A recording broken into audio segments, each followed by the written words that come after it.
Technological ક્રાંતિના પ્રણેતા Bharat Ratna અટલજીના vision સાથે આધુનિક AI ગવર્નન્સના સમન્વય અંગે સ્પીપામાં વિશેષ વ્યાખ્યાન યોજાયું।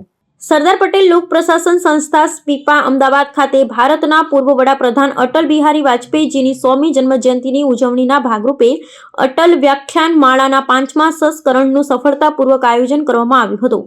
આ કાર્યક્રમમાં મુખ્ય વક્તા તરીકે ડોક્ટર પીએમ અનવરથમે આર્ટિફિશિયલ ઇન્ટેલિજન્સ અને સુશાસન વચ્ચેના અતૂટ સંબંધ પર વિશેષ વ્યાખ્યાન આપ્યું હતું, જેમાં તેમણે ટેકનોલોજીના માધ્યમથી પારદર્શક વહીવટ અને ભવિષ્યના પડકારો અંગે ઊંડાણપૂર્વક માર્ગદર્શન પૂરું પાડ્યું હતું। વ્યાખ્યાન દરમિયાન અટલજી દ્વારા વર્ષ 1998માં આઈટી ક્રાંતિ માટે તૈયાર કરવામાં આવેલા 5 સ્તંભો જેવા કે IT task force, telecom policy અને આઈટી એક્ટને યાદ કરી આજના સમયમાં એઆઈ ગવર્નન્સના 7 સૂત્રો સાથે તેની સમાંતર સરખામણી કરવામાં આવી હતી।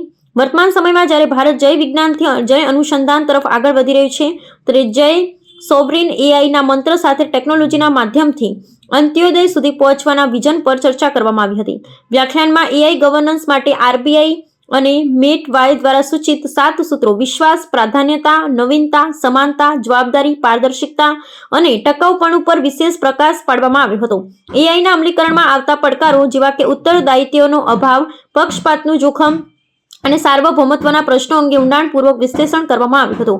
આ પ્રસંગે સ્પીપાના જોઈન્ટ ડાયરેક્ટર રેવન્યુ એ ડોડિયા, સંયુક્ત નિયામક દિગ્વિજયસિંહ જોગિયા, નોલેજ મેનેજર રૂતા ભટ્ટ, નાયબ નિયામક હાર્દિક પ્રજાપતિ તથા સંસ્થાના ઉચ્ચ અધિકારીઓ, તાલીમાર્થીઓ સહિત શિક્ષણ જગતના મહાનુભાવો બહોળી સંખ્યામાં ઉપસ્થિત રહ્યા હતા અને વ્યાખ્યાનનો લાભ લીધો હતો।